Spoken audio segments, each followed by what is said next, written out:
Welcome, welcome, seekers of knowledge. Welcome to another episode of Your Pocket DPO, a privacy podcast with your host, Alexandra Stanford. If you're new to the show, this is the place where you learn about the legal side of data protection. Here you can learn about the latest news and issues in the digital privacy field. Listen to me break down privacy policies in a way that you can understand, answer trivia questions that I pose that will have you thinking, and listen to interviews with various privacy professionals about their opinions and contributions to the privacy and data protection field. Today, I have the honor of interviewing Professor Paolo Balboni, who teaches at ECPC at Maastricht University. He is a qualified lawyer specialized in ICT, privacy, and cybersecurity, and admitted to the Milan Bar and registered at the Amsterdam Bar. He is also the founding partner at ICT Legal Consulting and ICT Cyber Consulting. His main research focuses on cybersecurity, data management, and data protection as a corporate social responsibility, which together can be used to help organizations responsibly further their economic targets and at the same time positively contribute to the development of a fair data-centric society. He has authored the book Data Protection as a Corporate Social Responsibility and is the topic of today's podcast and has published on various topics within the data protection field. And also today, I'm interviewing Ms. Kate Francis, who is a PhD candidate and a certified data protection officer, as well as the head of research, data ethics, and data sustainability at ICT Legal Consulting. Kate's research topics for her PhD include transparency in the European Union legal data protection framework, data protection under the umbrella of sustainability, and GDPR enforcement. Kate is also the co-author with Paolo Balboni on the book Data Protection as a Corporate Social Responsibility. Before we get into the interview, don't forget to click on that follow button and alert bell so that you know when a new episode has been uploaded. Also, follow me on the socials so that you can receive informative posts and short videos regarding issues and latest developments in the data protection field at Your Pocket DPO. Also, tomorrow I am going to be streaming on Twitch. So come hang out with me. I will be doing one of my hobbies, gaming, painting, building Legos while discussing data protection. And you can ask me questions and receive some free legal advice. So my tag is at the biggest nerd 90 on Twitch at 6 p.m. Central Eastern Time. Hi Paolo, hi Kate. Thank you for joining me today to discuss more in depth your recent publication, your book, Data Protection as a Corporate Social Responsibility. I recently attended the EDPS Summit that was part of the celebration of the 20 years of European Data Protection Supervisor. The supervisor, Wojciech Wiewiórowski, stated that the summit was created to analyze the application of the functioning of data protection within the public sphere, as a gateway to achieving a broader reflection in data protection and its functioning.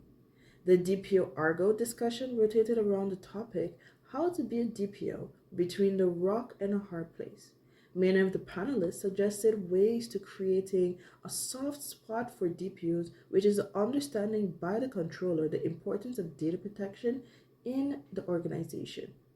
One of the panelists, Ms. Naira Perez, the data protection officer at Frontex, went further to state that a culture of compliance needs to be created.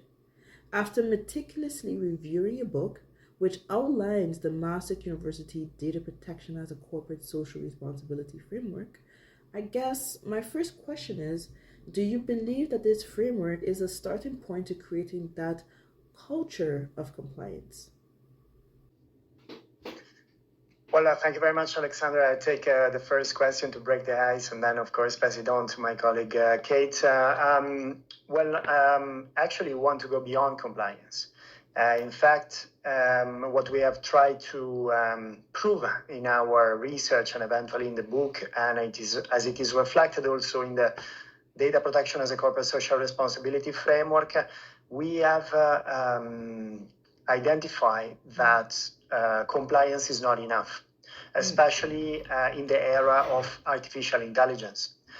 Actually, this was already quite clear in 2015-16, where I developed the idea of data protection as a corporate social responsibility, because already back in time, inspired by the former EDPS, Giovanni Buttarelli,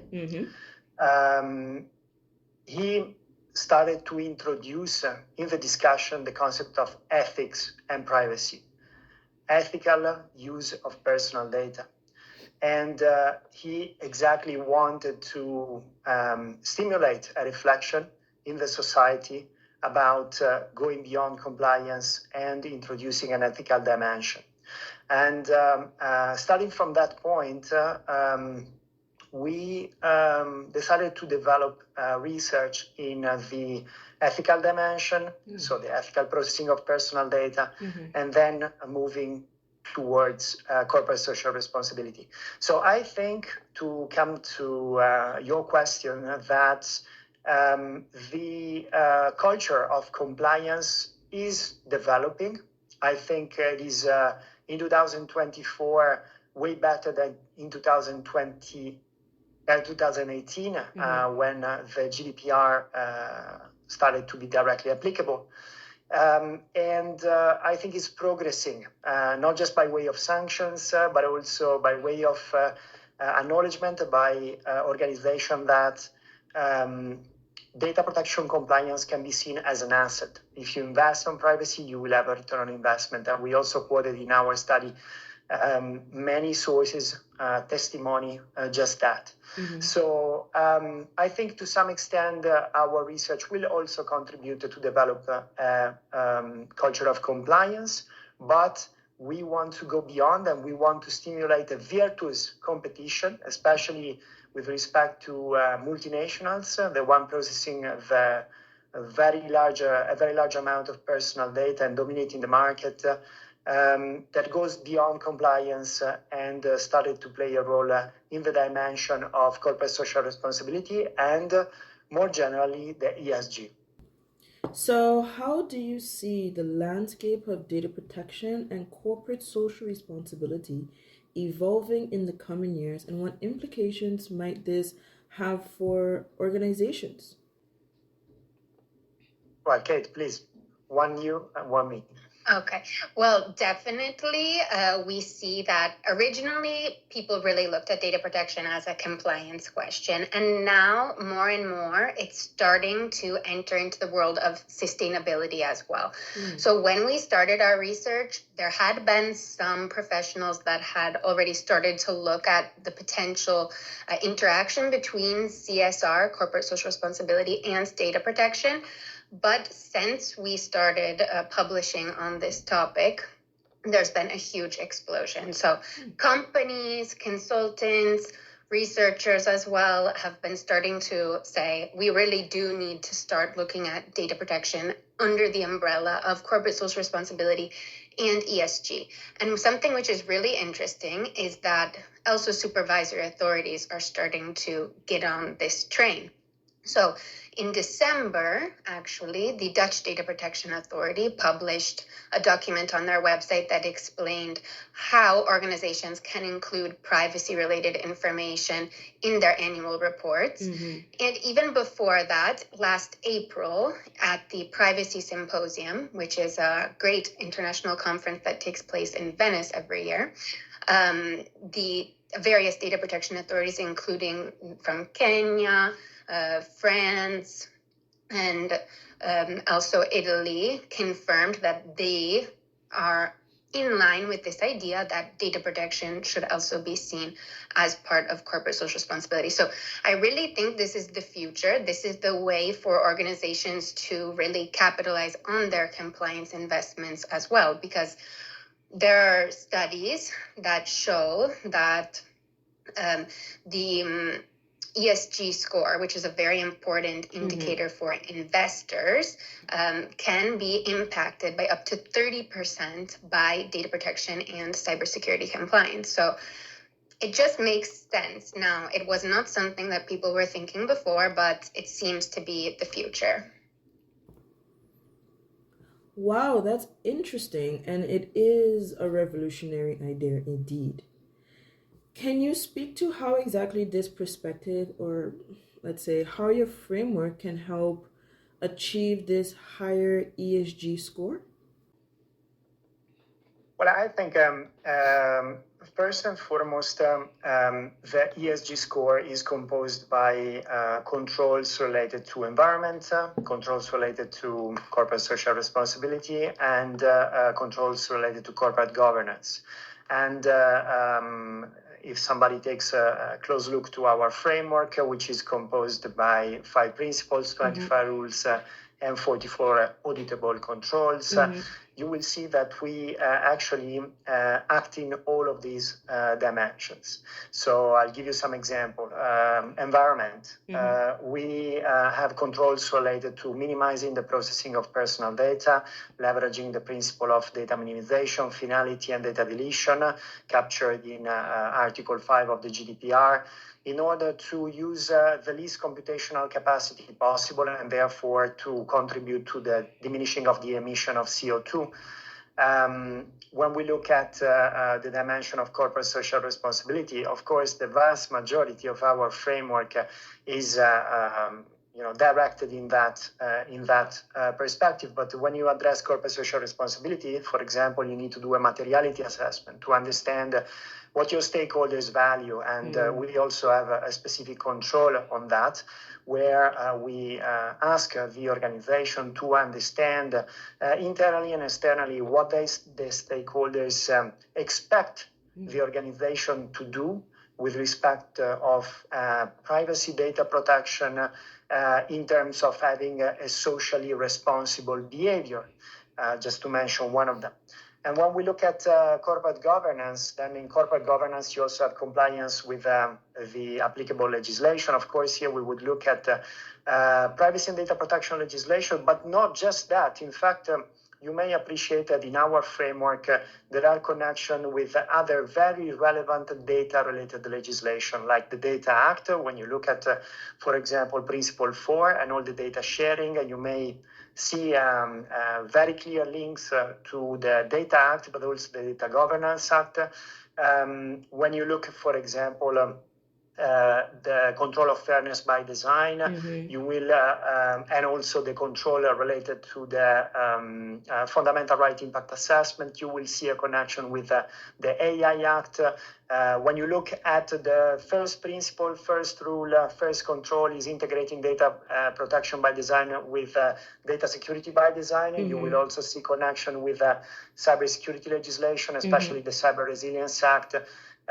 So, our framework is addressing all 3 dimensions of ESG, and therefore we think it can meaningfully contribute to increase the ESG score of organizations. But the one thing is very important. This is just a positive effect, because we did not develop this framework in order for organization to increase their ESG score. We developed the framework to effectively protect individuals. That is why we have done this work. Well, let's dive right into the framework and discuss the first principle, which is to embed data protection, fairness, and security in the design of processes. Now, while reading the principle and all of the rules associated with it, it brought to mind the current situation in the data protection field, which is the disconnect between IT and legal privacy professionals working together to ensure compliance of an organization. At the EDPS Summit, VP of the Commission for Values and Transparency, Viva Yurova, and other panelists stated that cooperation is necessary with not only ICT but other fields. How is its principles and its 5 rules helping to fix this disconnect between legal professionals and the other departments in the organization to ensure that the organization itself is complying with, privacy rules? Yes, well, I think this is also connected generally to what we were talking about, the move between just pure legal compliance towards sustainability. So in general, we want to create an integrated approach. So Paolo has been a pioneer in this idea of integrating privacy and data security risk assessments. This is really the way that Paolo has found to truly provide true protection to individuals. And that's what we really want to suggest, especially with the first rule, which is about data security by design. Then the other rules in this principle, I'll just bring them up on the screen. While you bring them up on the screen, I just would like to add a couple of observations. You're very right, Alexander, that the interaction between legal and IT is key. Because if you really want to implement at the process level a data protection compliance framework, you need to have a common language between people with a legal background and people with IT and cybersecurity background. So there needs to be an effort, a multidisciplinary effort, a team effort, in order to make sure that the controls are actually implemented and translated in processes of the organization, IT systems, and so on and so forth. But there is another point that is truly, truly important. We see data protection on the one side, cybersecurity on the other side. They are definitely two sides of the same coin, but sometimes they may even be conflicting. And this is the message that we want to pass by integrated risk assessment. I'll give you an example. The risk assessment that you do with respect to information security and cybersecurity wants to protect the organization, its business continuity as an asset, okay? The risk assessment for privacy is about individuals. So they protect two different things. Better to say, one protects individual, the other protect the business, the organization, okay?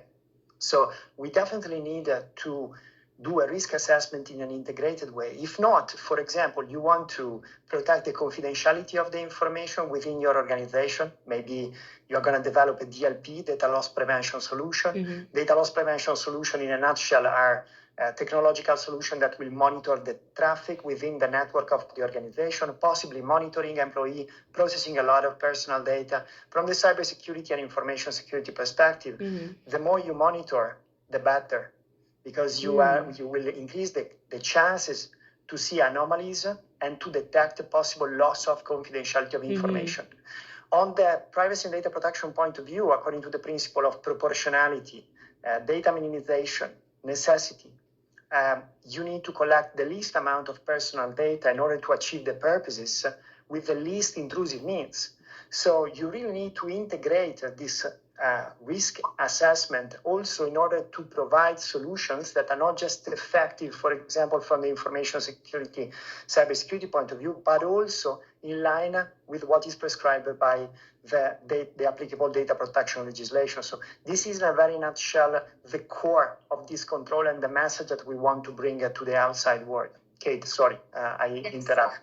No, thank you, Paolo. That was a great explanation. I think Paolo really captured the essence of this. I just wanted to add that it's actually, Paolo was mentioning processes. So that is the first principle. It's embedding data protection, fairness, and security in the design of processes.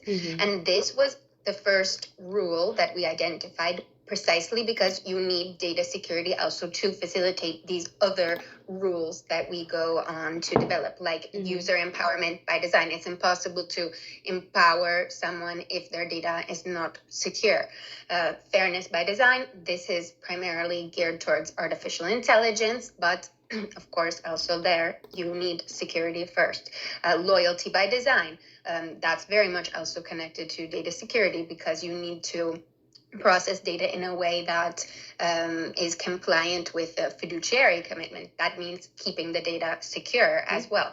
And then digital solidarity to uphold human rights. We really tried to think a lot about human rights. There's also another rule later on in our framework that is specifically inviting organizations to share data and technologies with humanitarian organizations.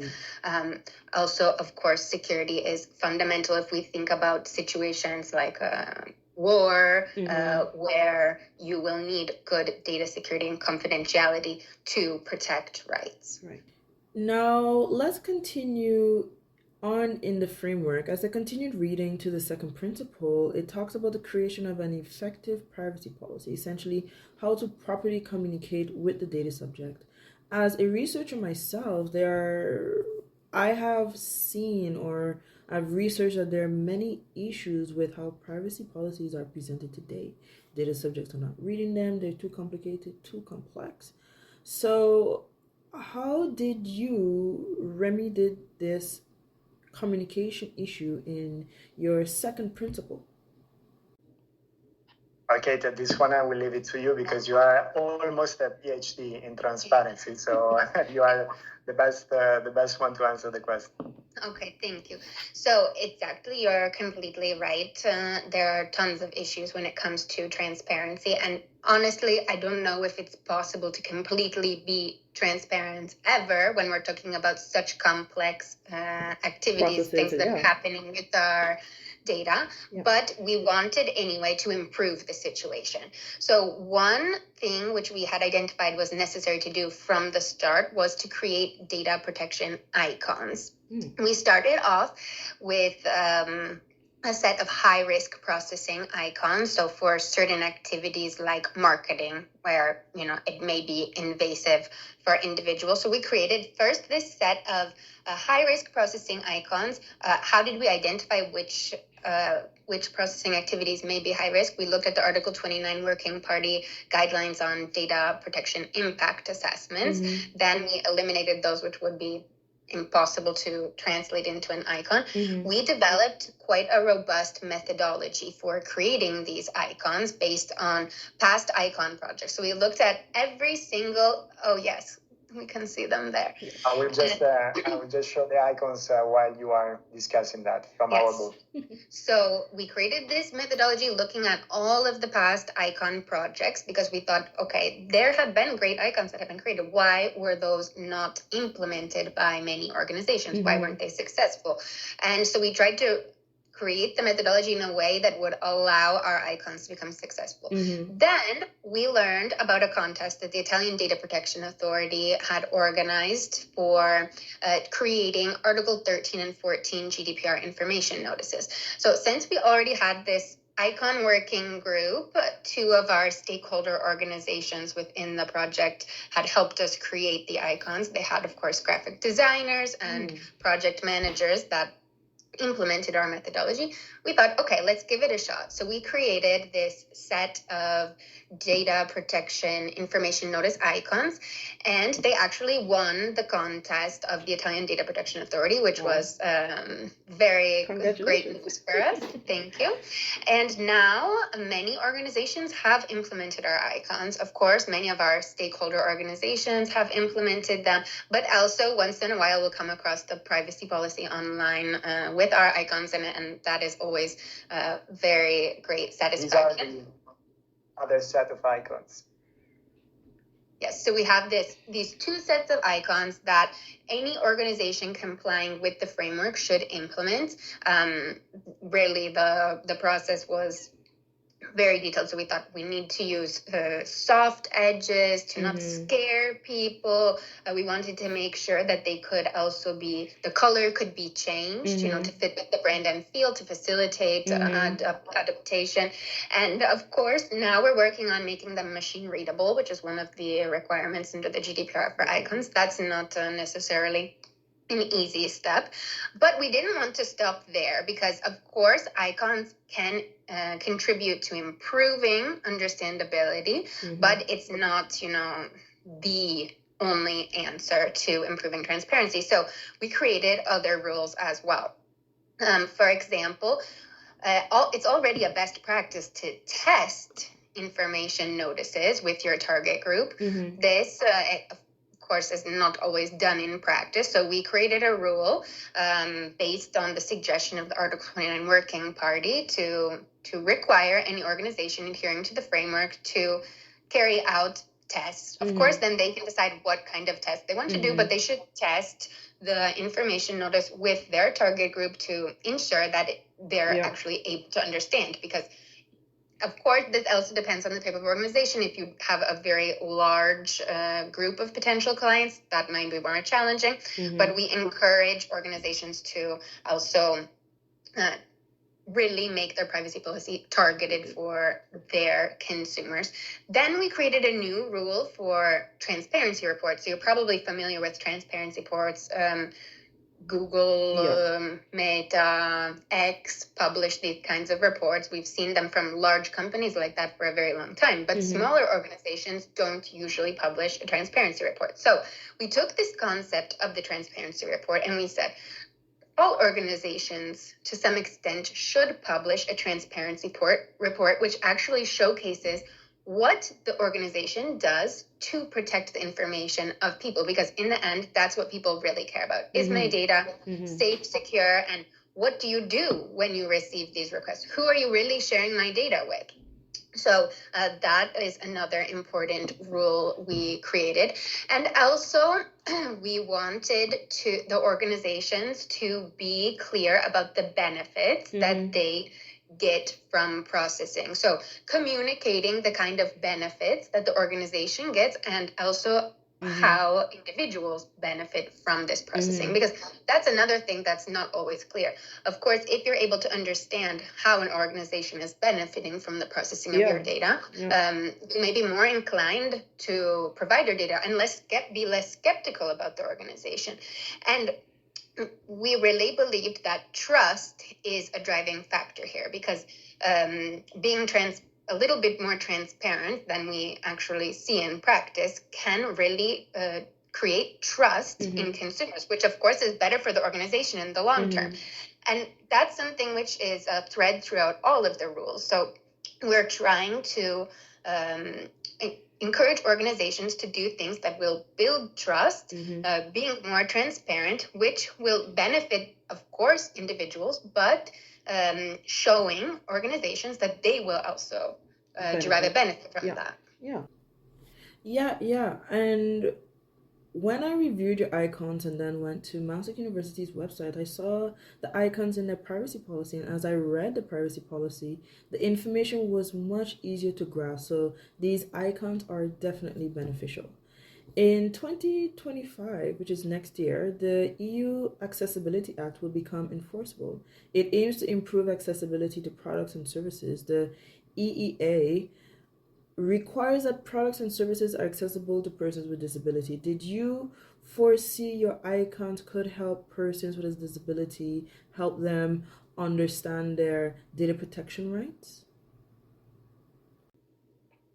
Well, I think definitely if they are machine readable, can of course interact with the machine, and the machine can be set to prompt and interact with the icons with respect to possible less ability of the user, and come up with sounds or other possibility to make the information statement, the privacy policy, clearer and more understandable.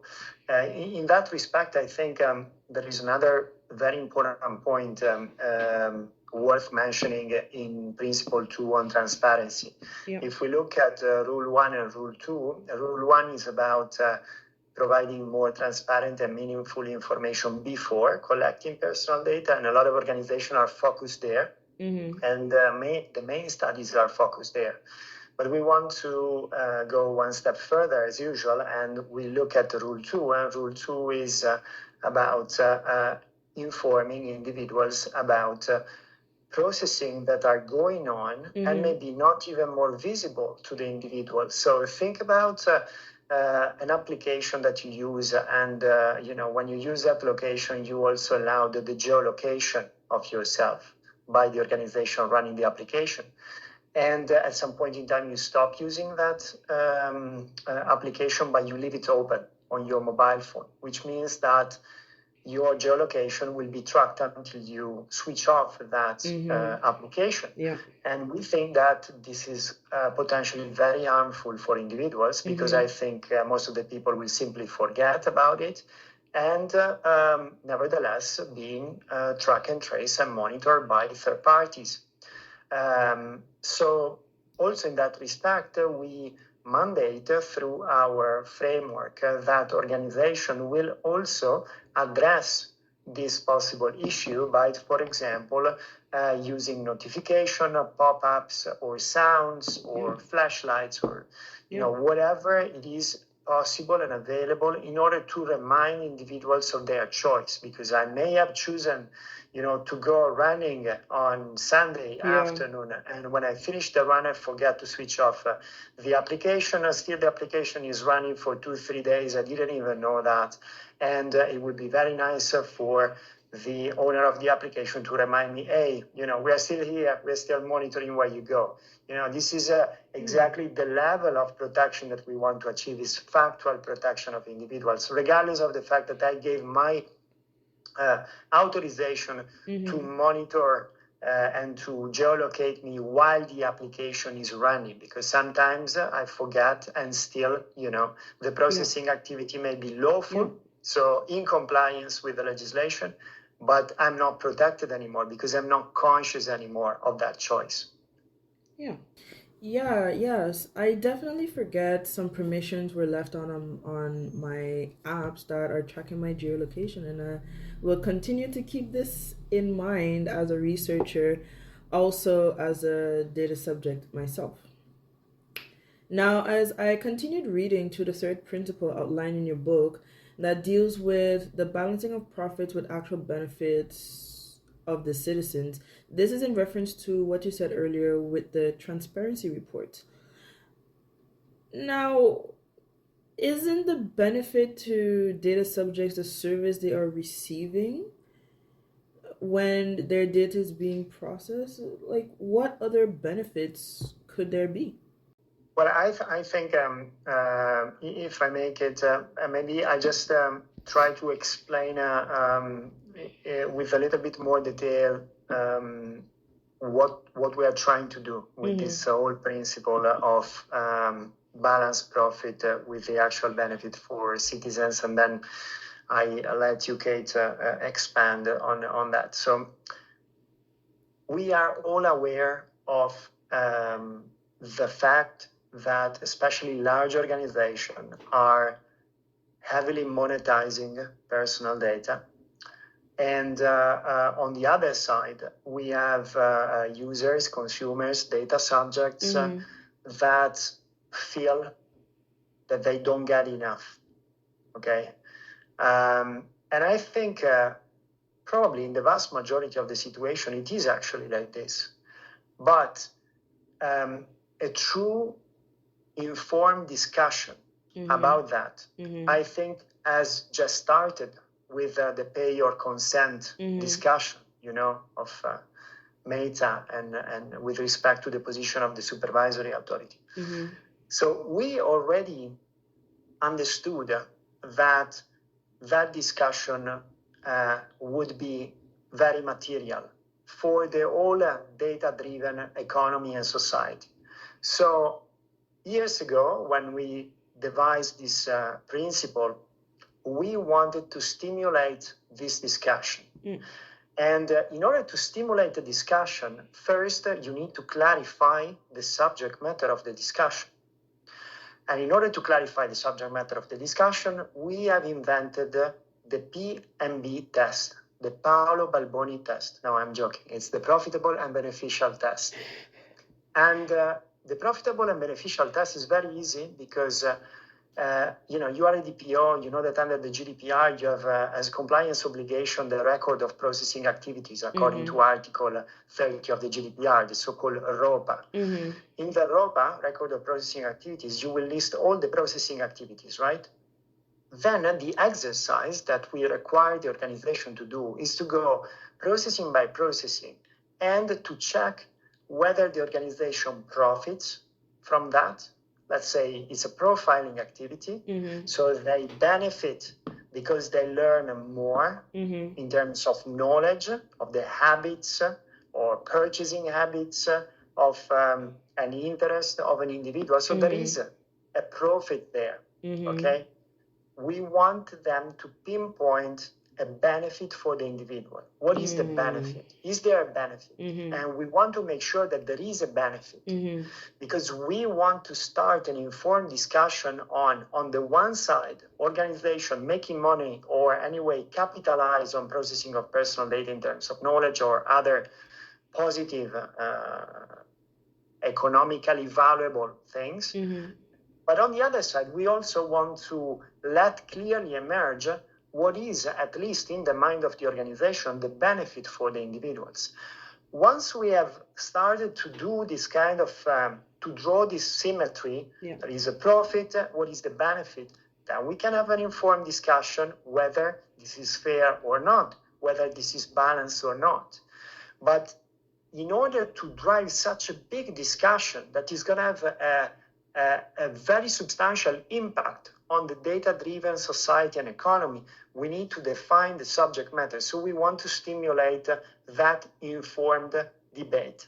So you may have noticed that we say balance profit with benefits. So by balancing, the idea is that, the profit should be adequate in terms of benefit that you give back. Okay, or better to say, the benefit for the individual should be adequate with respect to the profit of an organization. That will be our next step. At this point in time, we just want to draw an equation where if there is a profit, there must be a benefit.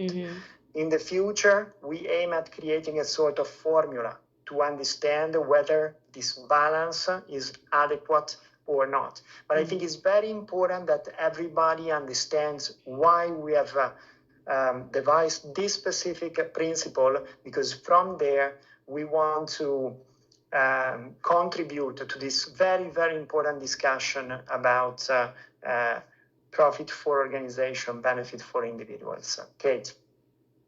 Yes, well, I think Paolo explained it very well. The only thing I would add is that when the organization is unable to identify any benefit for individuals, they should stop carrying out this processing activity according to the rule.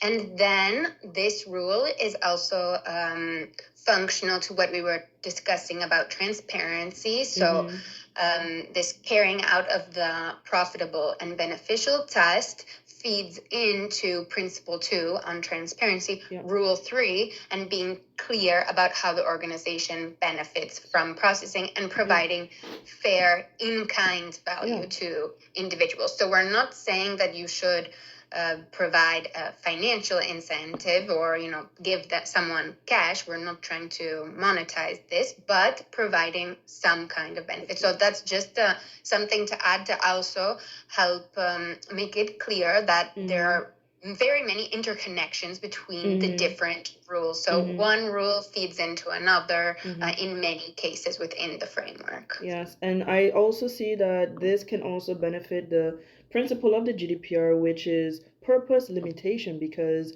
now, especially as I read privacy policies and I try to make things clearer for my audience, for example, you see that organizations, everything, there's a purpose, there's a, and they want your data. So of course, but this, I see this win-win, this, if the data subject doesn't win, then you should stop kind of thing. And this also could help moving forward with all of the new technologies that are coming out, like the AI and, technologies that are there to monitor brainwaves and all these different things, that the riskier the process, I think that the benefit should be equal, should be as beneficial to the data subject. Now, speaking on the AI Act has just been published. Now we're waiting, the clock is ticking for enforcement rules to become applicable.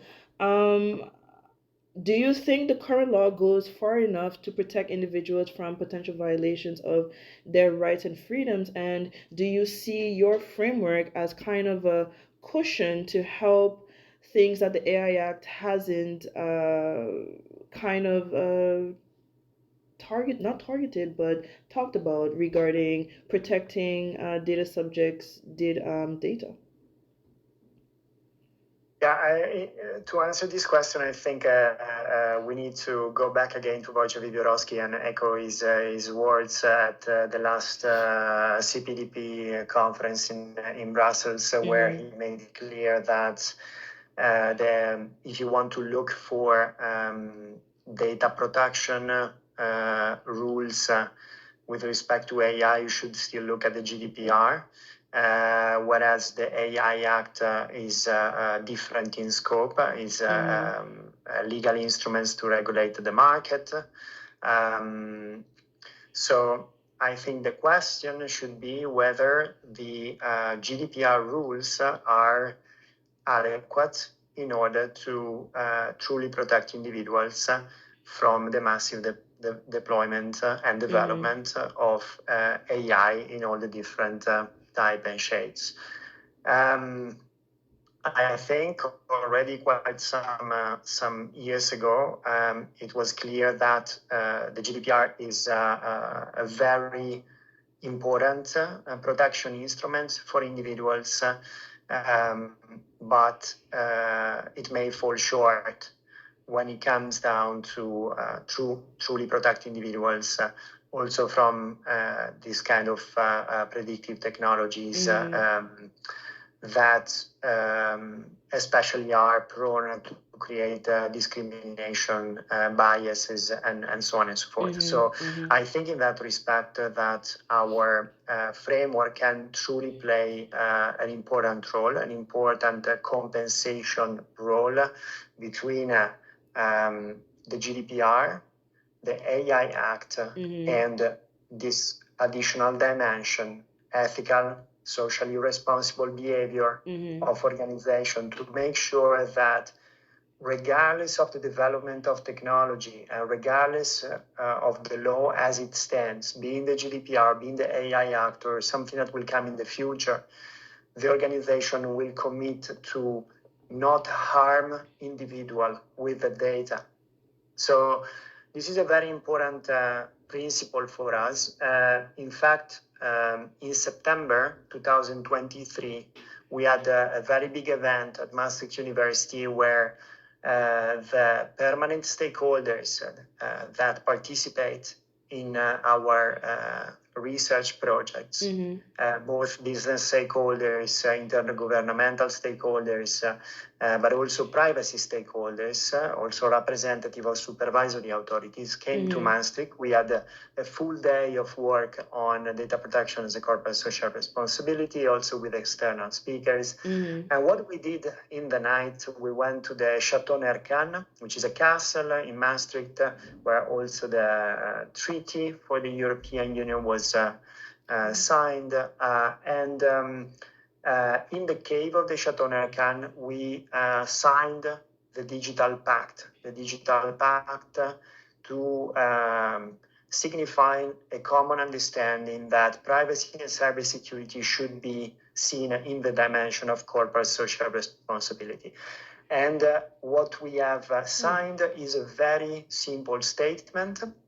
I will just summarizing it, but the idea is that a commitment for the organization to do good with the data, or at least to not harm individuals with the data. So you see, Alexandria, now that we are going way beyond the scientific research, we are going way beyond increasing the ESG score. We are trying to create a movement. We are trying to stimulate a responsible processing of personal data that will actually signify this commitment of at least do not harm individuals with the processing of their personal data. And in that respect, I think we are really acting as a safeguard for individuals, regardless of the applicable legislation, regardless of the adequacy of the legislation with respect to the swirling development of technology. Okay. I would also add that fairness, for example, is not very enforced by European data protection authorities right now. If we look at GDPR enforcement, I do think that fairness will catch on as something that authorities will start enforcing more, but it's also difficult to enforce because it's somewhat more nebulous than other principles like transparency or lawfulness. And within our framework, in this rule of fairness by design, so the rule is implementing fairness by design, ensuring that fundamental rights to privacy and data protection are upheld when you're designing and developing systems that process personal data.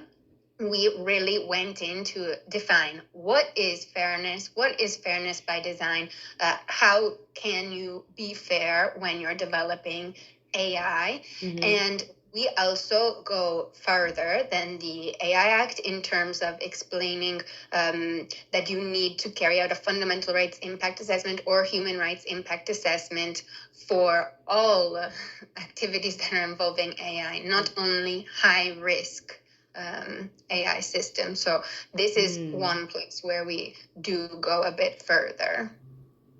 I would like to now move on to the rest of the framework, which advocates for the publishing of relevant findings based on statistical or anonymized data to improve society, which is the purpose of the framework, to help develop this data-centric society that holds fundamental rights close. Now, data sharing is a topic that has a lot of negativity around it. How does your framework help remove some of that stigma so that data sharing can help other companies, governmental entities, research, and humanitarian efforts? Well, I think the key is that reading the principle, one can immediately understand that we are pushing organizations to share non-personal data.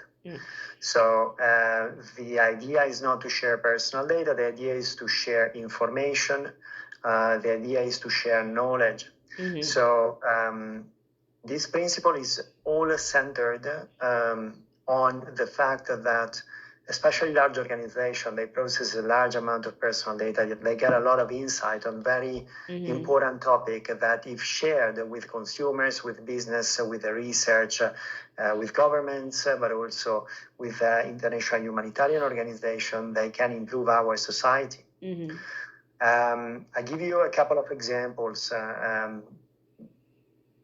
So think about an automotive a car manufacturer, okay, a car manufacturer of autonomous and connected vehicles. They collect a lot of personal data. They have a lot of insights on what is going on inside the car, with the driver, with the passengers, in the environment around the car, pedestrians, and so on and so forth. So very easy.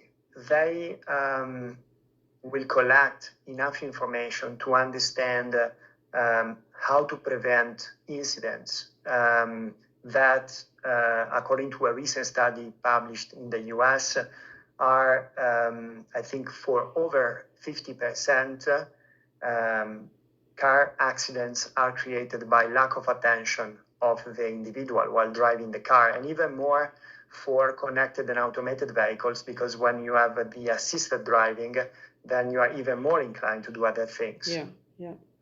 So in this case, sharing that information in an aggregated way with consumers, drivers, or even passengers, to stimulate a reflection on how to behave while your car is almost autonomously driving in order to avoid possible accidents. That will be very important, as well as sharing this type of information with other businesses, other car manufacturers that can, for example, together develop some way to reestablish the attention of the driver, or to make sure that some conducts will not happen within the vehicle. Another very important example, think about banks. Banks they also collect a lot of personal data of individuals, and they can definitely draw some conclusions on behaviors of individuals that will lead them to a default. Okay, so when they borrow money from a bank and they started, to behave in a certain way, then this behavior may lead to the impossibility for them to repay the debt. So this may have a consequence as far as having people killing themselves. So therefore, this is very important. This is not about privacy and data protection. We want to truly protect individuals with respect to all fundamental rights and freedoms. So this is our goal. Again, if a bank can share that information in an aggregated way with their customers, then in this way, customer may be prevented by, or may actually have more awareness about things that they should not do in order to find themselves in that very difficult situation. Whereas if you look at a completely different dimension, like the data sharing with respect to governments, think about, for example, energy companies that have a lot of information about energy consumption. If shared with the governments, it will be possible for governments to better rationalize and use scarce resources. Think about sharing, again, aggregated data systematically in a fair way, according to the FAIR principle of research, with research institutions, like, for example, pharmaceutical company, sharing information with researchers in order to do research on specific diseases and way to prevent and cure those diseases. And last but not least, with the humanitarian organization, think about calamity, flooding, earthquakes. Many organizations have very valuable information about individuals. For example, their last geolocation, their last message on social media, a way to report themselves as safe on social media. Well, in this case, we will talk about personal data, not aggregated data. But, if shared for a common good in that respect, we stimulate that sharing, and we stimulate finding the most adequate legal basis to do so in that respect. Now, moving on to the last portion of your framework, which advocates for a portion of an organization's revenues to be devoted to awareness campaigns for citizens concerning the data-centric society. So I guess my question is, what type of awareness campaigns should an organization basically donate to or host to comply with this part of the framework? Yeah, so we really wanted to allow organizations to determine what kind of awareness campaigns they would like to engage in, because it's not appropriate. And of course, the methodologies for doing awareness raising may completely change, right? Today, we have certain platforms. In 5 years, maybe the platforms we use now for these kinds of activities won't exist. So we wanted to try to stay neutral in terms of saying what exactly you need to do. But we invite organizations to, for example, allocate a portion of their revenue to be devoted to awareness campaigns. We don't say you need to allocate 1% of your revenue. It's up to the organization to determine the proportion that they would like to allocate to awareness raising campaigns. But we've already seen some very interesting initiatives. For example, one of our stakeholders gamified cybersecurity. They created a kind of platform where children can learn about cybersecurity by playing a game. This is something which is really interesting. Another one of our stakeholders, for example, created a vehicle with different kinds of stickers on it to combat cyberbullying. But there's really no one right way to engage in these kinds of activities. The important thing is that it's documented that the organization is doing this, that it's actually done, and that it's done on a regular basis. this. So we do emphasize youth a lot because it's important. Of course, they're our future. So young people are more and more online. They're, digital natives, and they may not always be aware as adults may be about risk, but we don't limit it to youth either. We say these awareness raising activities need to take place within the organization, outside of the organization. They should target youth. So a bank may have a different way of doing that than an automotive company, but we really believe that, as in with most things, education is fundamental, because without being aware of how important data protection, cybersecurity are, you will not take the necessary steps to protect yourself. So it's really the basis, and that's why we decided to dedicate an entire principle to this, because we believe it's fundamental. It also brings back to the very first question, I believe, that you asked us about creating a culture of data protection. Also, everyone within the organization needs to be aware about privacy, data protection, and cybersecurity. And that's really what the first rule of this fifth principle is as well: investing to create digital social capital. So using digital tools to create community within the company, also just to, with the aim of having well-being, using technology for good. Really, we're talking about using data and technology for good, for the benefit of people, society, and for, of course, the organization as well, because it needs to benefit them too. But I would say, in a nutshell, that's the awareness raising foreseen under the framework. Okay. And I think it's also an active way to give back to the society. This is also what we want to stimulate, and give back not in terms of money, but giving back in terms of stimulating awareness, taking responsibility for the next generations with respect to their privacy and cybersecurity, hygiene and knowledge. So it's really, I think this encapsulates the essence of a socially responsible behavior around data for organizations. And now for my last question, what advice would you give to a legal privacy professional such as myself who are looking to advocate for greater recognition of data protection as a corporate social responsibility within their respective organization?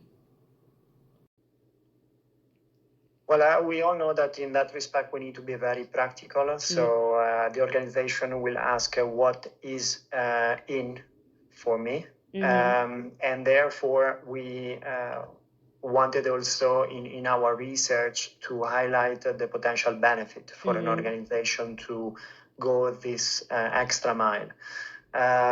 We started the discussion today about compliance, and I mentioned that there are already multiple studies signifying that there is a return on investment on compliance with privacy and cybersecurity.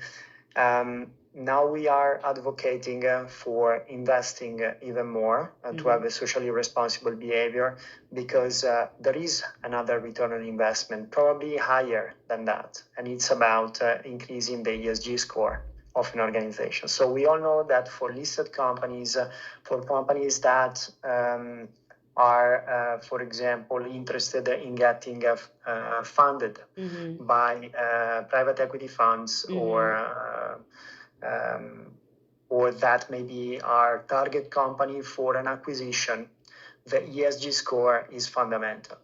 And in our study, in our book, we have provided evidence that by working on your privacy and cybersecurity posture and adding on top of compliance our framework, that will have a significant impact on the ESG score.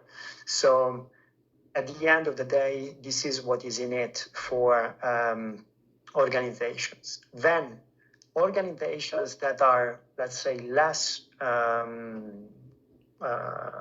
interested in increasing their ESG score, then the other point is nowadays consumers, the society as a whole, is more and more aware of the importance for organization to showcase a responsible behavior. So you have generations like millennials that are specifically looking for sustainable companies in order to buy their product and services over other companies.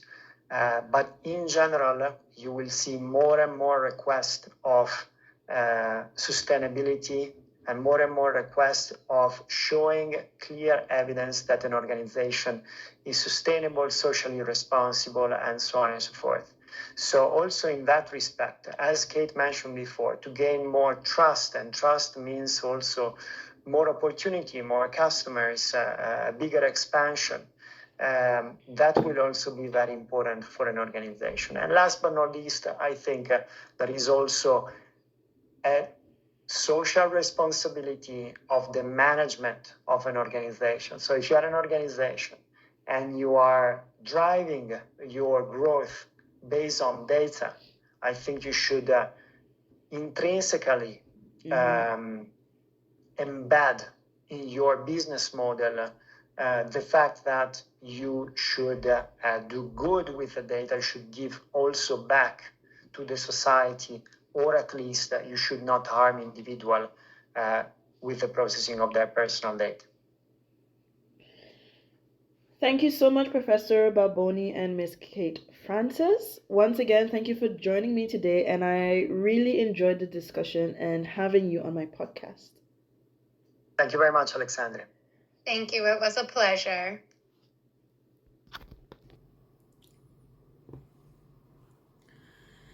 And that is the end of my podcast for today. I hope that you learned as much as I did. And as usual, I bid you a good day, a good evening, and a good night. Until next time, bye.